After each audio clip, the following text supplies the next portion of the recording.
So hi everyone, and welcome to the second seminar of the ABL Seminar Series 2022. Before to start, I would like to just remind you that it's possible to ask questions in the YouTube chat, but to be careful because there is a limit character of 200 characters. So if you ask a long question, please try to make over two different messages. So today it's our pleasure to welcome Dr. Marian Wong and her PhD student, Kathleen Froelich. Dr. Wong received a PhD in marine biology in 2007 from James Cook University in Australia. Afterwards, she held two postdoctoral positions, one at McMaster University in Ontario, Canada from 2008 to 2011, and followed by Boston University in the USA from 2011 to 2012. She is currently a senior lecturer at the University of Wollongong in New South Wales in Australia, where our lab focuses on investigating behavioral ecology and conservation in both freshwater and marine fishes. She is joined today by her PhD student, Kathleen Froelich, whose PhD work investigates the evolution of sociality in coral-dwelling gobies, as well as the impacts of environmental disturbance on their social behaviors. Today, they will give a talk entitled Social Evolution in Reef Fish Societies, From Then to Now. So, guys, the floor is yours. Great, thanks so much, Alexis. We're really happy to be invited to give a talk today, and also really happy to be able to give this talk together, which we've never done before, so that's really great for us. So thanks for having us. Actually, my title today changed a little bit. So the title is going to be Transitions in the Study of Social Evolution and Reef Fish. I think the transitions theme is something that really stands out. So that's what I've decided to call it. First of all, I just want to acknowledge a whole bunch of amazing collaborators and students who have contributed to all the work that I'm going to be talking about today, and Kathleen's going to be talking about as well. So that's thanks to them. Now, in terms of social evolution, why do we care about it at all? So if we want to start at the very beginning, the evolution of life on Earth has been dotted with a series of major evolutionary transitions. And these include the transitions from prokaryotes to eukaryotes, to unicellular to multicellular organisms, and then finally from solitary living to group living. And what these evolutionary transitions have in common is the phenomenon that entities able to independently replicate before the transition could only replicate as part of a larger collective whole, if at all, afterwards.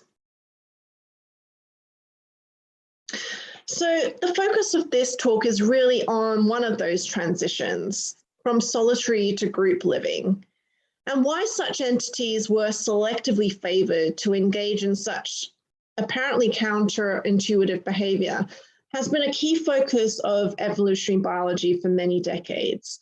And in fact, Darwin himself pointed out that he had a special difficulty in understanding and explaining the presence of sterile individuals in insect communities.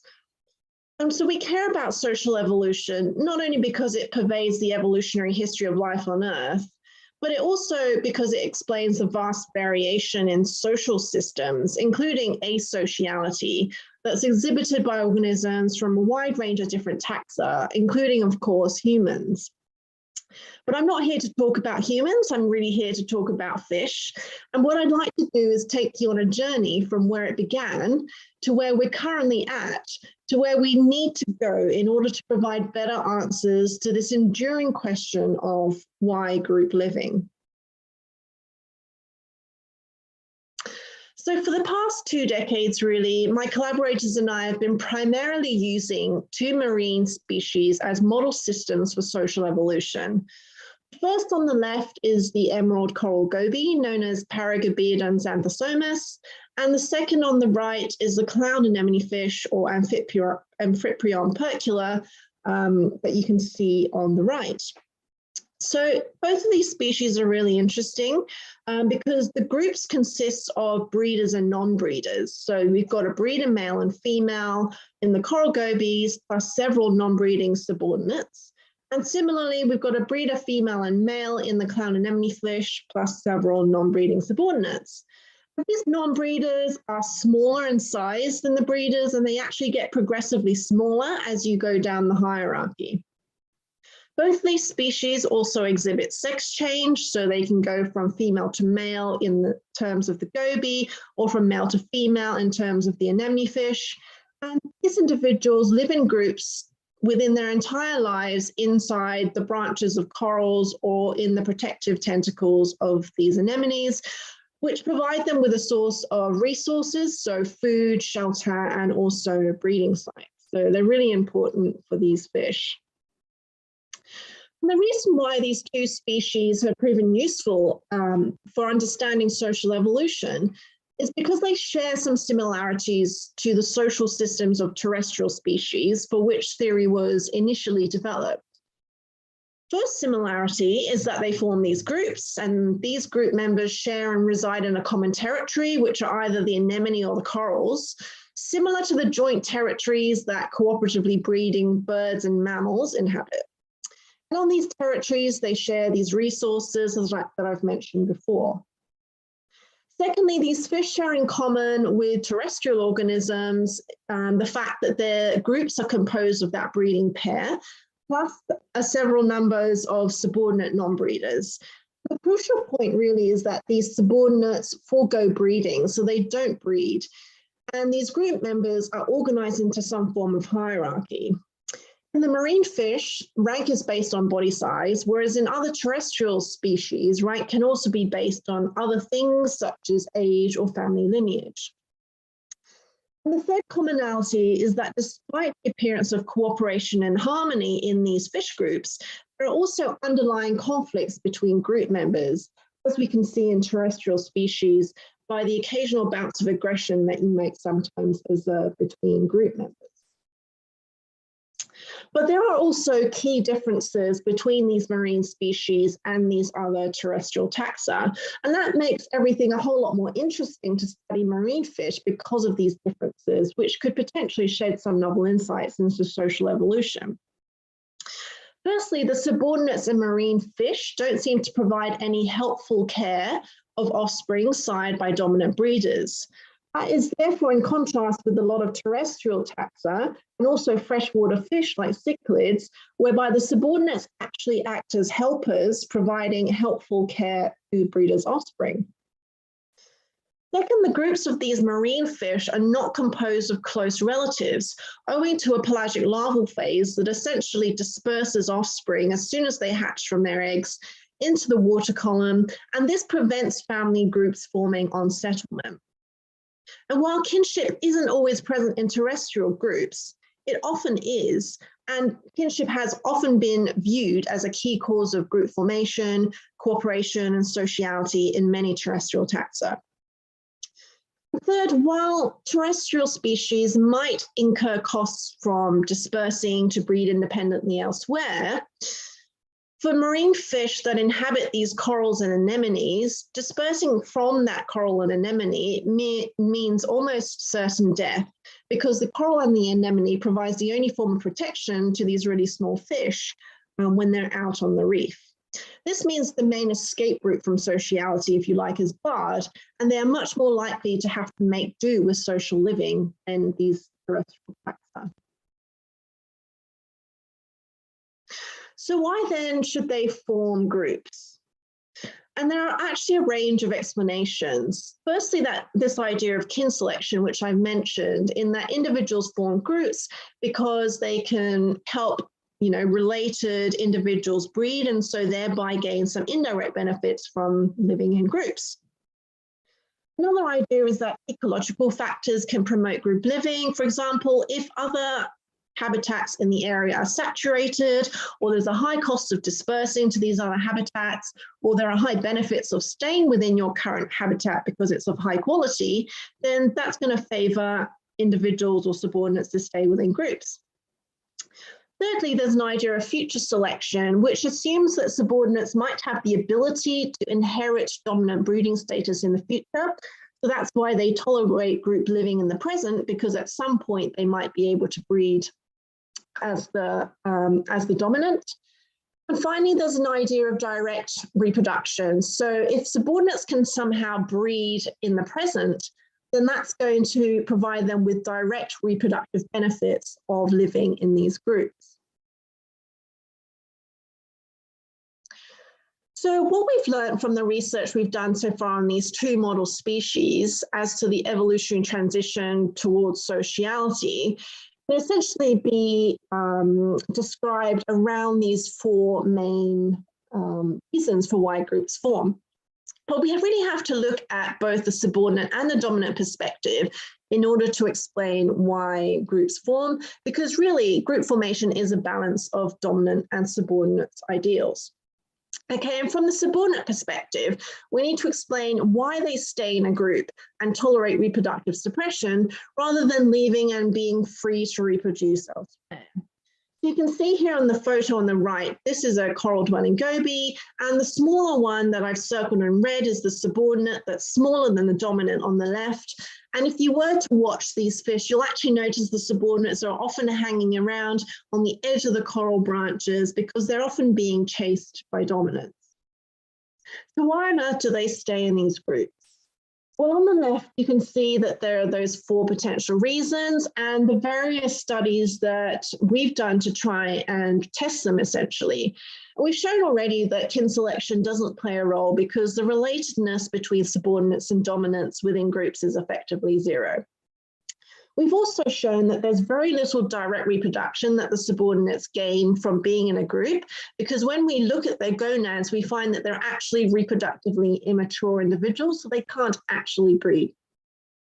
We have found some evidence for future selection, so there is the possibility that subordinates will inherit that dominant breeding status if you experimentally remove the dominant. So there's definitely that potential for future selection in driving the evolution of grouping. And finally, we've shown quite a strong effect of ecological factors. So the fact that other corals in the area are already fully inhabited with gobies, it's really difficult for them to swim to these other corals without getting eaten. So there's a lot of these ecological constraints. That means the subordinates have to stay within groups. They're effectively just doing the best of the bad job. And then we looked at it from the dominance perspective as well. So why should dominants tolerate having these subordinates within their groups, particularly if subordinates could be potential competitors for resources and other things? Well, similar to the subordinate perspective, there's no kinship within groups, so dominants don't benefit indirectly from the presence of these unrelated subordinates. And also, if you experimentally remove subordinates from groups, there isn't any measurable increase in breeder fitness, at least over the time frame of the studies we've been conducting. It's possible, however, that dominants tolerate subordinates due to ecological reasons, especially if the coral is not fully saturated. They're less likely to evict subordinates and more likely just to tolerate them, probably because there are simply more resources around to support these larger groups. We found probably limited support for future selection from the dominance perspective, which refers to the idea that dominants may benefit from having subordinates around if the subordinates act as ready mate replacements should the current mate dies. So this could explain why dominants might tolerate maybe 1 or 2 additional subordinates within a group, but not necessarily 11 subordinates. Okay, so it's not necessarily a full explanation for why dominants would tolerate subordinates. And we also know that there's really no benefit in terms of enhancing a dominant's direct reproduction from allowing the presence of subordinates in the group. So really, we're then moving on to try and look at things from both perspectives at the same time. So both subordinate and dominant perspectives at the same time. And this leads us on to this idea of synergistic effects. So considering the third party in the relationship, which is effectively either the anemone or the coral. And this synergistic effects relies on the assumption that these fish are symbiotic partners with the anemone or the coral. It suggests that all group members, so dominants and subordinates alike, would benefit from the presence of each other via the benefits that feed to and from their host coral or anemone. And there's been some work done on quantifying this mutualism between the fish and the anemone or the coral host. And there are certainly benefits in terms of the fish providing nutrients to the anemone or the coral, which then subsequently grow a little bit bigger. And of course, the anemone and the coral provides the protection to the fish, which is a really important part of it. What we're trying to look at is this sort of triangle of correlates between things like the size of the anemone and the coral, the size of the largest group member, and the size of the group itself, because it's starting to show that there's actually these interrelationships between all of these 3 factors. So group size could be inherently linked to the size of the host, which itself could be inherently linked to the group size through that nutrient effect. And the size of the largest individual in the group could be inherently linked to the size of the coral or the anemone that it lives in. And we already know that the size of that largest individual in the group is a key determinant of the size of the group itself. Okay, so we've got a combination of direct evidence. So in this figure, if the darker grey arrows show we've got direct evidence to show a certain causal pathway. The lighter grey arrows are direct evidence for a closely related species or similar kind of system, but not these particular species. And the dotted grey lines are causality is yet to be confirmed. So we definitely still have quite a bit of work to do in the synergistic effect space to try and see whether or not these synergistic effects or the indirect benefits mediated through that host anemone or coral might be driving the evolution of social group living as well. So are we there yet? So at this point, we have a pretty good understanding of the subordinates' counterintuitive non-breeding group living strategies. So why subordinates should live in groups when they're reproductively suppressed. We have some understanding of why dominants tolerate subordinates within groups, although we could do more certainly in that area. We have a good understanding of how groups are stabilized as well. Which I haven't necessarily gone into yet, but we have experimental evidence for that. But we definitely need more evidence and more studies looking at these synergistic effects, so the triangle of correlates that I talked about. Another thing we want to know is whether or not these explanations that we've so far come up with and tested are universal, or are these explanations really only just specific to these 2 model species? And that brings me on to this second transition, which is going from model species to model genera. Now, these coral gobies, there's actually multiple species of them. This particular genus is known as Gobiodon. Like the Paragobiodon xanthosomus, they all live in corals, and we're finding that they're really an excellent model for understanding a lot of things in animal behavior, not just sociality. So things like sex change, interspecific competition, and various phylogenetic studies as well. So what I'm really interested in the lab is trying to essentially understand social evolution using this model genera and using the current phylogenies that have already been developed.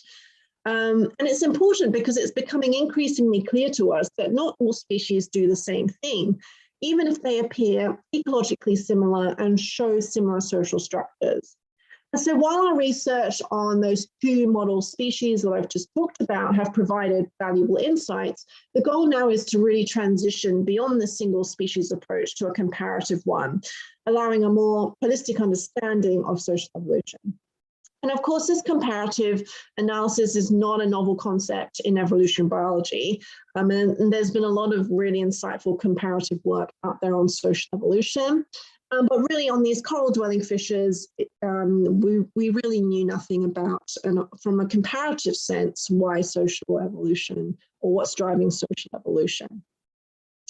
So in 2013, I had the pleasure of recruiting Martin Hing, who's pictured down here in the bottom left, to work on Gobiodon species from this comparative perspective. And so what he actually started off by doing was calculating sociality amongst these 13 or so species that we could find on the reef. This was important to quantify because up to this point, these species were sort of thought as either pair forming or group forming, but we really wanted a more nuanced quantification and definition of sociality that looked just beyond what group sizes they were in. Sociality is much more nuanced than just group size and includes a whole host of different factors, which we wanted to bring in. So to do this, we adapted a sociality index developed by Aviles and Harwood. If you're interested, that's the equation there on the right, and included a lot of other things like age of dispersal, number of groups, number of pairs, number of solitary individuals, and so on. So you can see it's a lot more nuanced than just group size. And importantly, it also included the proportion of groups, or the proportion of occurrences where the species was found in groups and pairs. And on the left, you can see there's this figure here with the different species on the x-axis and this continuous sociality index that we calculated on the y-axis. And you can see that there's a range, so it looks like there's a continuum of sociality with species above the 0.5 cutoff. We can regard as essentially being more social than the species below that 0.5 cutoff.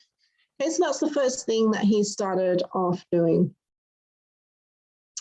And then having quantified sociality using this index, we wanted to determine if there was a phylogenetic signal of sociality and whether or not this was linked to factors that have previously been hypothesized to influence sociality, things like ecological factors and life history traits. So firstly, we use that sociality index to categorize into pair forming and group forming. And then we did ancestral state reconstruction. So you can see that on the right, and this was done with a collaborator at the University of Wollongong as well. So the pie charts at the nodes show the posterior probability of either pair in red or group forming in blue ancestors.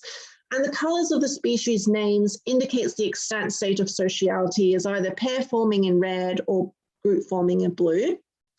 And you can see that the probability of pair or group forming ancestors is equally likely at each node throughout the phylogeny, which means that there's not really a strong signal, phylogenetic signal of sociality. And it suggests that the extant social state that a species is exhibiting is more to do with their current ecological or other conditions rather than conserved via phylogenetic history. All right, and so we then wanted to follow that up with, well, you know, what could be linked to this interspecific variation in sociality, particularly what ecological and life history factors as predicted by theory, could be responsible for this. So we used phylogenetic generalized least squared models to assess the relationships between sociality and ecological and life history traits, whilst taking into account this phylogeny. And in terms of the ecological trait, what we really wanted to look at was mean coral size that you can see there on the x-axis, and also average fish length, which you can see in the legend, because the body sizes of these different species varies quite considerably.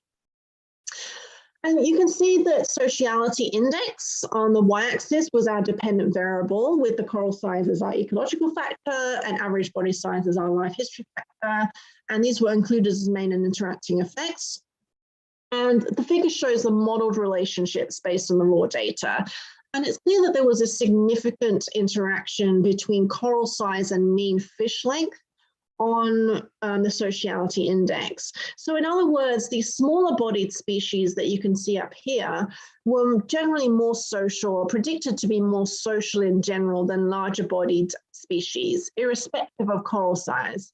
However, the larger bodied species that you can see down here are only predicted to be more social when their corals are large. Okay, so there's this interesting interaction between the ecological and the life history factors when we're trying to explain this interspecific variation in sociality that exists within this genus.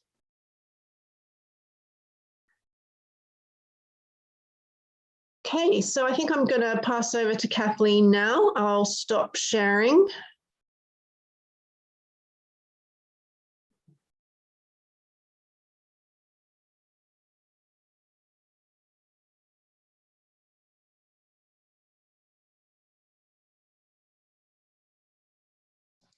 One second, everybody. I'm just, here we go. I'm just getting us the PowerPoint.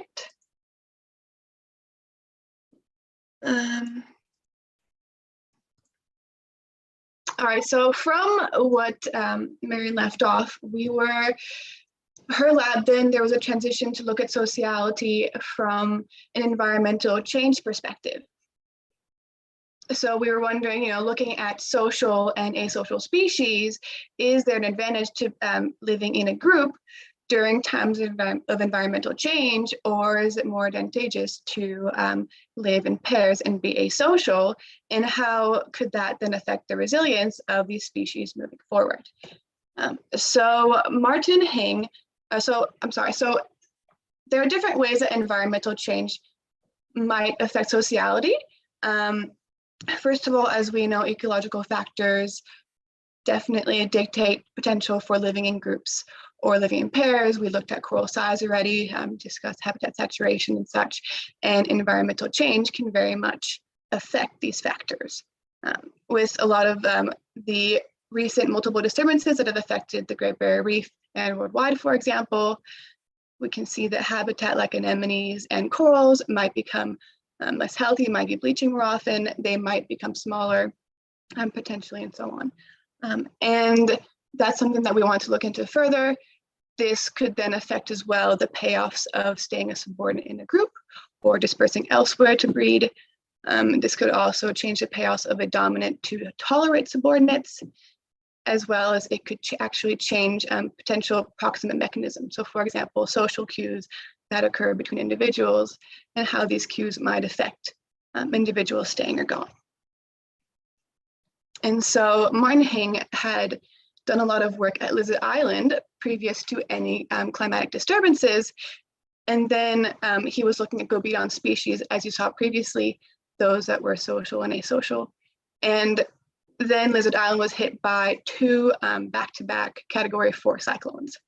So what Mari did and the group did is that they completed surveys before these cyclones. They then went back a few months just after the first cyclone to see, to look at different metrics like coral size, group size, species there that were seen, and so on. And they returned then 10 months after the first cyclone.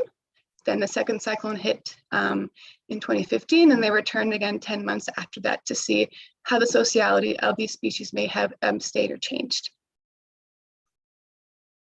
When we look at coral size, you can see it's separated by group-forming social species in blue, pair-forming species in pink, and then we also looked at, in general, they looked at simply vacant, empty corals. And so overall, after each cyclone, coral size decreased, which is not surprising because cyclones are known to damage corals themselves. And this was quite similar among social, asocial species, as well as in empty corals. And then how did that affect group size? Well, if you look at pair-forming species in the bottom, you can see that in pink, the cyclones did not really change group size. This is not necessarily surprising. Corals were getting smaller. These species are known to still remain in pairs, and they need to be in pairs to actually breed. They are monogamous pairs, as previously mentioned by Marian. Now, looking at social species, you can see that a few months after the first cyclone, group size actually decreased to close to 2. So instead of living in groups, they started living in pairs. Corals got damaged, they got smaller, so individuals may have left. And as we see that relationship, how coral size affects group size among different species. And then after a return 10 months after the first cyclone, there was an increase again in group size, very close to the original group size for social species. So they had some chance to return to previous group sizes, which is interesting because corals still remain smaller and they were still decreasing in size, even at that time point. So these individuals, were, for example, smushed a bit more in corals. So it suggests that it outweighs the constraints of actual habitat saturation. Instead, they still preferred to remain in groups during times of recovery. However, then the second cyclone hit and the social species, again, the number of group size for them decreased again a little bit. So it seems that living in groups after these disturbances might not be to the best advantage. And then Martin also looked further at the proportion of corals that were occupied by each of these species. And there weren't drastic changes, but overall, we're seeing that corals are still being occupied by social and asocial species at similar amounts. And the number of vacant corals are still staying similar. So that means that we're not seeing a lot more dispersal. We're not seeing a lot more empty corals that are being used by individuals. And we're not seeing a huge change. We're not seeing a lot of corals that are becoming a lot more empty after these disturbances. Now, Lizard Island then got hit by 2 prolonged heat waves that caused mass bleaching. And so that's where I came into my PhD. And so we looked a little bit further at Gobiodon to see at Lizard Island how they were how Gobiodon were affected by this onslaught of bleaching. So we had these multiple disturbances one after another. Now here's a quick view. If you zoom in to Great Barrier Reef in Australia, you can see that the most severe bleaching was in the northern parts of the reef in 2016 and 2017. And Lizard Island is right in the middle there. So it got hit by extensive bleaching back to back. So we came back in 2018 after these 2 heat waves to survey the status and monitor these populations of Gobiodon. I'm not gonna lie, it's a little bit depressing to see how these bleaching events affected corals and gobies. In the top left, you can look at coral richness. So you have the 4 timestamps, 2014, 2015, 2016, with the 2 bleaching events, and then 2018. So we can see that after the 2 cyclones, coral richness dropped a little bit, and after the bleaching, coral richness dropped even further. So there were less species of coral seen along transects. Now, really striking is actually that 50% of transects were completely devoid of corals after bleaching events, whereas previously only about 5% of transects had no corals in them at all, right? So there's a huge damage to corals after these bleaching events. And we can see that in coral diameter in the top middle. As we saw after cyclones, corals became smaller, and that continued on after bleaching events. Now, when you look at the percent of occupied coral, after bleaching events, there was only a quarter of the corals that actually had gobies in them compared to after cyclones and compared to before any of these events. So the remaining coral are smaller and are becoming less occupied after these bleaching events. That might suggest that goby abundance is decreasing drastically, and we're seeing that already in goby richness. So when you look at the cyclones, the number of species of gobies encountered along transects did not change. But then after bleaching, there were only a quarter of the goby species that we saw along transects. And that's quite depressing, especially because we looked at particular species, and half of the species of gobies we did not see anymore at all at Lizard Island. We even jumped around and did a lot of just random searching in the island, desperately trying to find these species. Especially concerning was that all of the social species disappeared. We did not see any of them. We saw maybe one individual for one or two of those species, but the social ones were not there anymore. And when we looked at group size, after the cyclones, we still saw paraforms, but then after the bleaching events, there were less than 2 gobies per coral. And so the majority of them lived alone, which is really, really important to note because they need to live in pairs, as we mentioned before, to actually be able to breed. So this is what we saw from observational studies and seeing how environmental change might be affecting sociality. We then wanted to transition to some manipulative studies to test this a bit further. So for one of my PhD chapters, I looked at how environmental change might be affecting the links between ecological factors and subordinate payoffs. So to do this, I wanted to see specifically, do subordinates change their movement decisions in social settings based on environmental variation?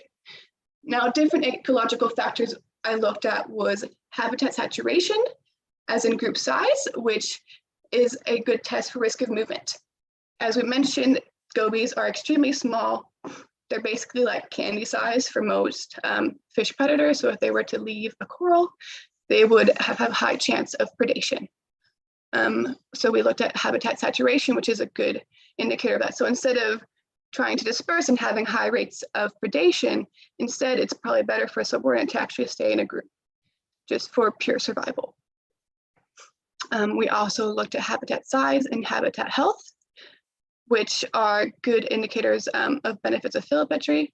So staying in a particular coral and staying in a group is actually beneficial because then you can have a bigger coral and you can live in a healthier coral as well. And we did the same experiment in a healthy environment in Papua New Guinea, as well as in the disturbed environment after all of those cyclones and bleaching events at Lizard Island. Now, why do we repeat this study at a disturbed environment? Because in a disturbed environment, remember, coral size decreases drastically. Half of the transects that we saw didn't have corals. So we're seeing that the distance between corals might be changing as well. And overall, the conditions, especially in a disturbed environment, oftentimes smaller fish, the abundances of smaller fish decrease drastically across most small fish genera. And so they would have higher risks of predation. So we set up a manipulative experiment whereby we found dead coral skeleton. We placed them next to a live healthy coral of similar size. So we could have a treatment looking at habitat health of dead and live coral. We then found a goby in neighboring corals, a subordinate anywhere from 0.5 meter to 10 meters. And we placed this subordinate into the dead coral skeleton.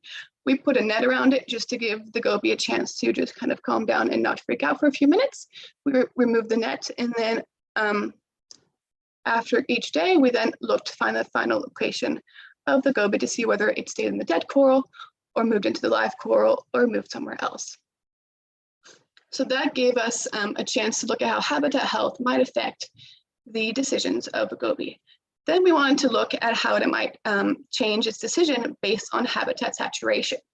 So the live coral either had 0 residents, 1 other goby, or 2 gobies. To look again, would that goby change its movement decisions based on whether it might be by itself it might then be able to become an immediate breeding dominant, or it might be a subordinate. And we also added a treatment of habitat size. So we had small size corals and medium sized corals. And then we wanted to know where the subordinate translocated goby ended up. So we thought that the goby would prefer healthier habitat, a larger habitat, less habitat saturation. And importantly, with regards to environmental change, we expected that in a disturbed environment, there would be higher risks of predation. And so the goby would be less inclined to move. So in the healthy reef in Papua New Guinea, the goby either was going to stay in the dead coral, move to the live coral, or could return home. And it turns out that most of the gobies actually returned home completely. So much so that when we looked at the stats with it, here in the graph on the bottom, you have the different treatment combinations that we set up. You have small size corals on the left with 0 residents, 1 resident, 2 residents, or the medium sized coral to the right, again, 0, 1 to 2 residents, to look at habitat saturation and habitat size. And the results were striking. In green, 38% of the gobies returned home. In red, 55% of the gobies were no longer found. You can see in teal, 1 stayed in the dead coral, and in purple, 3 they moved over into the live coral. But we don't see any kind of pattern within any of the treatment combinations. So the gobies returned home. And then we were wondering, why might that be? Well, potentially the familiarity of a home coral or the familiarity of their mates might be more important to them, and they would risk predation instead of trying to join into a new habitat. So again, none of these habitat factors that we tested actually affected the decisions of the goby. And then we repeated this in the disturbed environment at Lizard Island. And we found very similar results. 38% of the gobies went home. 55% of them were no longer found. And the remaining individuals, 4 of them actually moved into another coral within 10-meter radius. None of them stayed in the dead coral, and none of them moved into the live coral. So that was quite surprising to us. Even in a disturbed environment, they would still risk even higher potential chances of predation to return home. So the familiarity of home, or the familiarity of mates, might be driving their chance to return home instead of joining potential new groups, or even setting up being their own individual in a new group. Now, what's especially interesting is, as we saw previously, a lot of studies have been done on Paragobiodon and anemone fishes. Now, we know that juvenile reef fish in general can potentially have extreme homing abilities, which was seen by Strite et al. In 2017. And Branconi et al. In 2020 did actually a similar experiment to mine in a healthy reef on anemone fishes. So do they home or not if a subordinate is moved into an adjacent anemone that's 0.5 meters away, especially if there's a mate available or not a mate available? And then what do they do if they're moved 5 meters away? Well, interestingly, more than half of the anemone fish actually returned home if their home was just next door, but none of them returned home at all if it was over 5 meters away. So why are gobies returning home? Gobies are a third the size of anemone fish. So they have even higher risks of predation. But again, potentially this familiarity of a habitat or familiarity of their own mates might be much more important for them with these established social systems within their known corals. Might be more important to them than trying to settle into a new reef and to set up new relationships with individuals as well. And again, these kinds of movement decisions were not dictated by environmental variation at all. So I'm going to then now return the presentation back to Marian.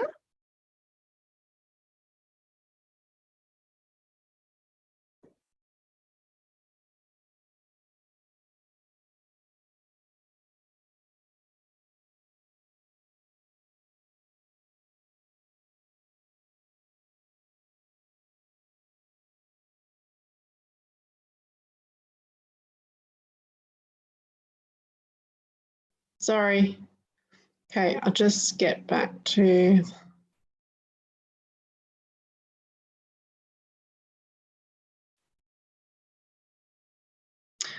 Okay, so we've talked to you a little bit about social evolution, and Kathleen has talked to you about the impacts of environmental variation on gobies in terms of their abundance, group sizes, and finally their movement behavior. Now, what this all boils down to, unfortunately, is that when I started working on Gobiodon now around almost 10 years ago, none of them were listed on the IUCN Red List as being anything other than data deficient or least concerned. Now, unfortunately, 30% of these Gobiodon species are listed as vulnerable or near threatened. And the main threats, as we've been talking about, are because of climate change and environmental variation. Given that gobies had previously occupied close to 100% of all the corals that we've been surveying at Lizard Island before any of these environmental catastrophes, and they've now declined to around 25% occupancy post-bleaching. This raises a lot of concerns for us, not only just about the gobies, but also about the health and survival and resilience of the corals themselves, because as we've said, there's this potential for these synergistic, mutualistic benefits flow between those two parties. Okay, so the disappearance of gobies could also be disastrous for the persistence of corals. But, you know, in spite of this, we have to remain positive and look at the outcomes of this growing body of ongoing work and see what useful insights we've gained so far.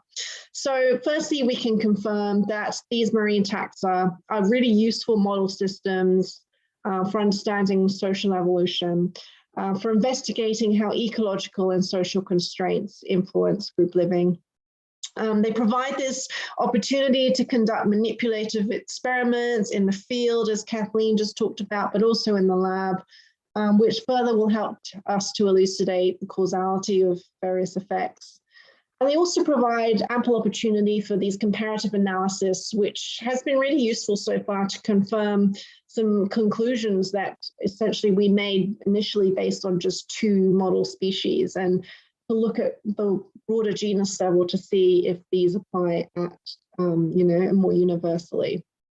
And in terms of the work on environmental variation and sociality, the work we're doing so far indicate that it might be possible, for example, to use sociality and its prevalence as a barometer for the impact that environmental change is having on our reef ecosystems and coral health altogether. So with that, I just want to end with the last transition of the day, which is taking our work from academia to the public. And I think it's really increasingly important now to communicate our findings beyond academia, to public, to government, to the broader sphere, especially, you know, in times of environmental change. And so the lab has been focusing more on outreach activities, including doing things for World Ocean Day. And with Kathleen, we wrote this really cool conversation article, which we had a lot of fun writing, and just having that opportunity to communicate what might otherwise be just, you know, within these academic circles to the broader public has been really rewarding. So with that, I just want to say thank you so much for listening and for this opportunity, and we're happy to take any questions. Thanks a lot for this very nice presentation. So we already have some question in the chat. So I'm going to ask it for you. So first we have Peter Yagas, which asks, which sensory cues are most important for gobies to find their way back home or to healthy corals, especially in the case of longer distance, for instance, superior to 2 or 3 meters? I think that's a really great question, and that is something that we've been posing ourselves. Now, as we know from gobies when they settle at 3 weeks of age, we know that they don't move around too much. They might move around a little bit until they settle into a coral, and they're not supposed to move very much once they've settled in that coral. So they must have a really good memory map, though, of the reef. They're most likely using smell. They're using vision. They know that they might be using potentially magnetic field, but we're not entirely sure exactly what sensory cues are used to return home. But it's still quite amazing that they're able to return home in such a short distance. Sometimes, most of them actually return home within 1 day, and sometimes it took up to 7 days. Thank you. So then we have Andrew Sinot starting saying that thank you, super interesting work. And he has a question regarding the Gobi Coral Association experiment. So he's wondering, like, could the gobies simply associate the treatment coral with stress, threat, hence most of them abandoning for either home or distant calm coral? I don't think we can necessarily discount that. However, the fact that anemone fish did stay in treatment anemones suggests that the stress of the treatment might not be the reason why they're leaving the treatment experiment itself. Okay, thank you. So we have Valentin Le Cheval who has a question for Kathleen regarding the in situ experiment. Was returning home one outcome of the experiment you would have liked to avoid to focus on the choice? I think for choice experiments, I think we cannot discount the natural environment of these individuals, but it would be really interesting just to see, we suspect that they prefer bigger corals. We suspect that they would prefer to jump and be a breeder, so they would not necessarily join a group where they would be subordinate. So it would be really interesting to see, if we discount the opportunity to leave the experimental trial itself, what would they do? And that could be obviously done in the lab, in tanks, or if we were to potentially displace them, hundreds to hundreds of meters far, far away from their home coral. Okay. So Natasha Rossi say thank you for your very interesting presentation, and she has 2 different questions. So the first one is, how come cyclones don't seem to affect fish population if they affect their habitat? And the second one is, do you know which mechanisms could underlie their resilience?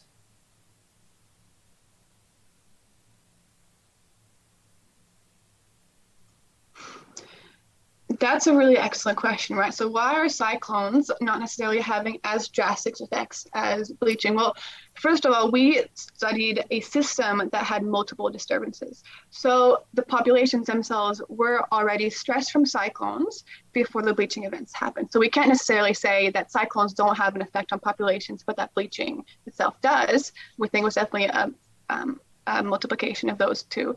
But cyclones themselves, we did not look at the abundance of gobies particularly, so it's possible that overall the population abundance is decreased. But the cyclones themselves, it's a very, very short-term disturbance. And so shore corals might be smaller overall, but it's just a very short-term disturbance. And as long as the gobies can make it through the cyclones, it's not entirely surprising why they didn't change too much their sociality. Even though in the short term, a few months after, they might have preferred to live in pairs, they still then return pretty quickly to living in groups. And then can you please repeat the second question, I believe? Just so sure. I can... The second question was, do you know which mechanism could underlie their resilience? To cyclones specifically, I think the main mechanism I'm looking at is just being able to just survive through the cyclone. As long as they can survive through, and as long as there are not the continued disturbances, then I think similar mechanisms to their decisions to live in groups or not live in groups would still remain the same. Marian, do you have anything to add to that? Yeah, and I think also the homing study really surprised us because we weren't expecting them to be able to move those distances that they did. So they certainly, so for example, after a short, sharp cyclone event, they could potentially move and just hunker down somewhere else until at such time they can figure out where they want to go. So there is a high risk of mortality with moving, but they have that possibility. So potentially that dispersal could be one of the mechanisms that helps to ensure that resilience, at least in the short term, but certainly after things like coral bleaching, where it's much more prolonged, most of the corals die. There's not really many other places for them to go. That's when we start to worry because, we found that their abundances decline much more than that of the corals, and their recovery is a lot slower. The recovery of the goby populations is much slower than the recovery of corals. So in terms of bleaching as a stressor, it seems to be much more severe. Okay, thank you. So while waiting to see like if we have more questions, I actually have two that are quite naive. But first, I would like to check with you, Marian, like if I understood well the beginning of your talk, like when you presented the dominant and the subordinate, you had a graphic that showed that the dominant is bigger, but I wanted to be sure if it was just to be graphically like pertinent, or if in nature it's like this, that the dominant is always bigger than the subordinate. Yes, so the dominant is always bigger than the subordinate, and the dominance is defined by relative body size, so it has to be that way as well. But also the directionality of aggression is always from the bigger to the smaller. It's never the other way around. So we can also use that as an indicator of rank, and that rank is determined by body size. So what I also didn't say in this is the work that we've done looking at the size differences between adjacent rank fish, and they're always around 93% the size of the one bigger than them. So there's a really regular stepwise reduction in body size as you go down the hierarchy. And that's actually there to make sure that the subordinates stay in line, like the subordinates don't try and, take over the dominant. They're not allowed to grow bigger than 93% of the size, or else they get kicked out of the group. And that helps to resolve the conflict that might otherwise occur within these hierarchies until one of the larger breeder dies, or one of the bigger subordinates dies or leaves. And then a smaller one will suddenly grow, so show this like really rapid growth spurt, and then become bigger and up to that next level. Okay, thanks. And I was actually wondering like if this status of dominant and subordinate was something innate or acquired over experience, like. Yeah, so defining who's dominant and subordinate is simply who has happened to have, as a larval fish, who's managed to get onto that coral first, because then they start to grow bigger and bigger. Mm-hmm. And then the next little larval will come and recruit onto that coral, and it will be subordinate to the one that's just got there ahead of it. So it would be correlated with age as well, because it's like the timing of who arrives at the coral. But it's possible that if two arrived at the same time, then they'd have to figure out who was going to be dominant simply by who grew faster, who managed to eat more food, and who managed to get bigger. And subsequently, if they managed to suppress the growth of the one that's smaller than them. Okay, interesting, thanks. And my second very naive question was regarding the corals. Did you started to observe some alternative behavior or mating strategy in order to bypass the fact that there is a decrease of the number of corals inside the environment?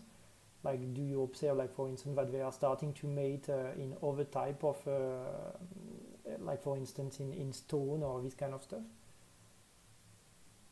Well, when we've observed reproduction, it's always been within the coral. So they actually will bite off a bit of the coral branch just to clear away the coral tissue, and then lay their eggs right inside the coral.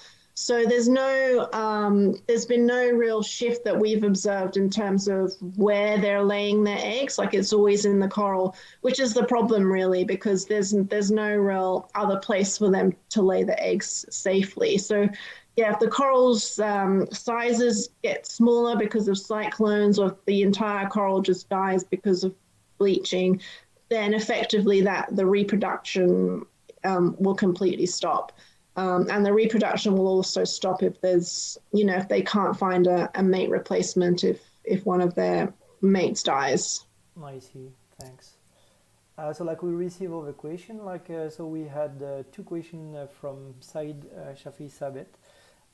So first a question for you, Marian. Does sociality index differ among species in coral reef habitats, and any relationship between seasonality and the index?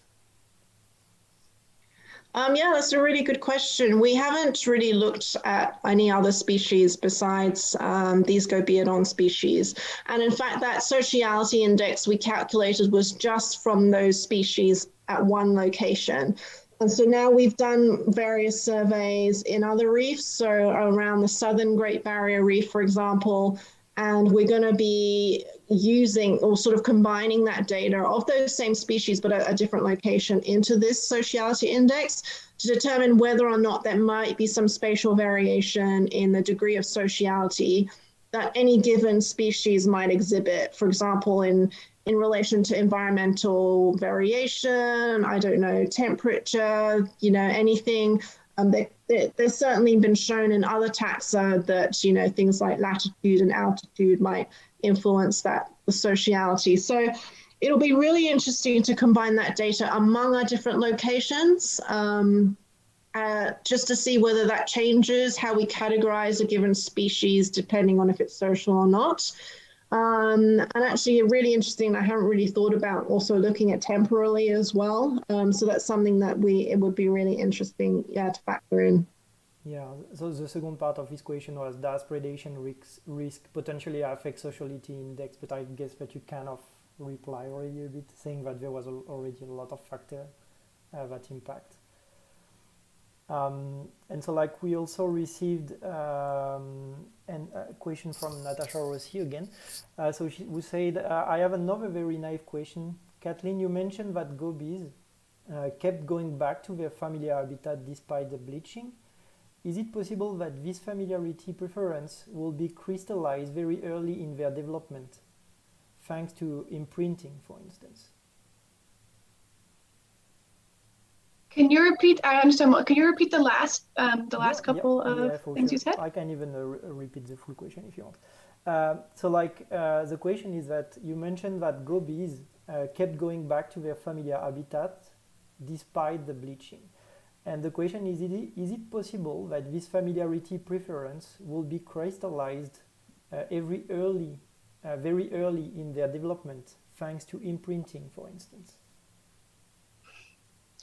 That's a great question. Now, as Marian mentioned, these gobies spend a few days in the egg stage, and then they hatch as larvae, and they actually disperse for a couple of weeks.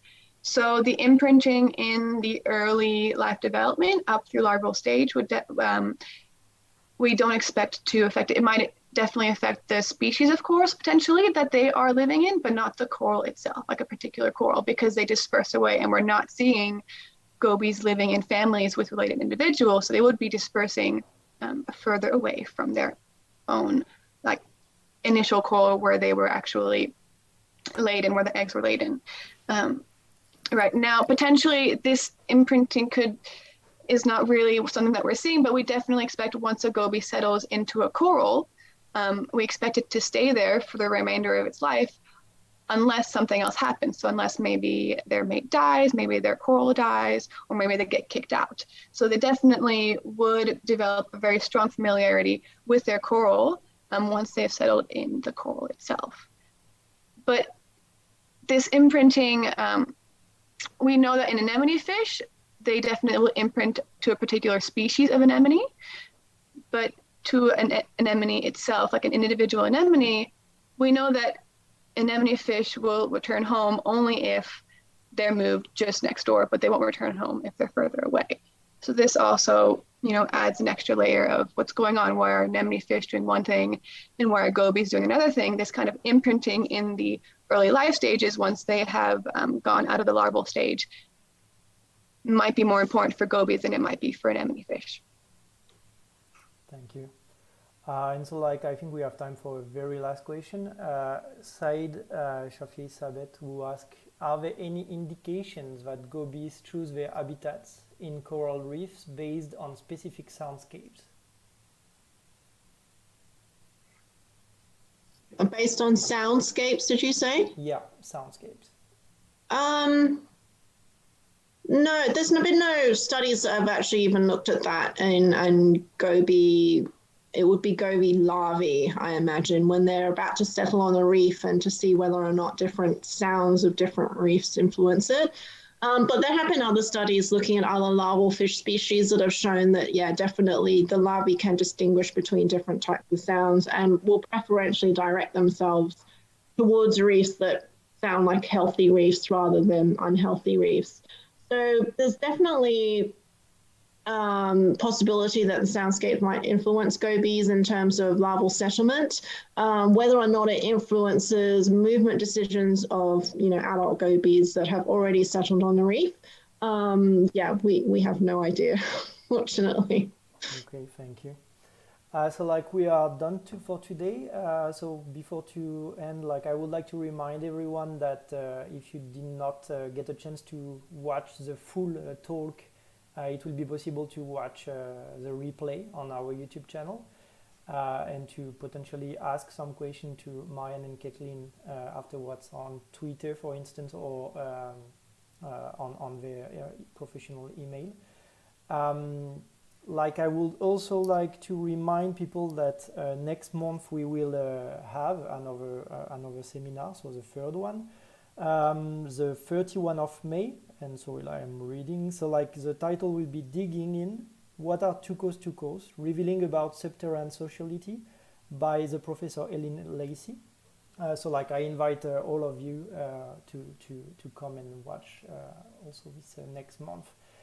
Thanks a lot, Marian and Kathleen. That was absolutely nice to meet you and to hear about your research. Thank you. And thank you, Alexis and Natasha, for having us. That was our pleasure. Thank you.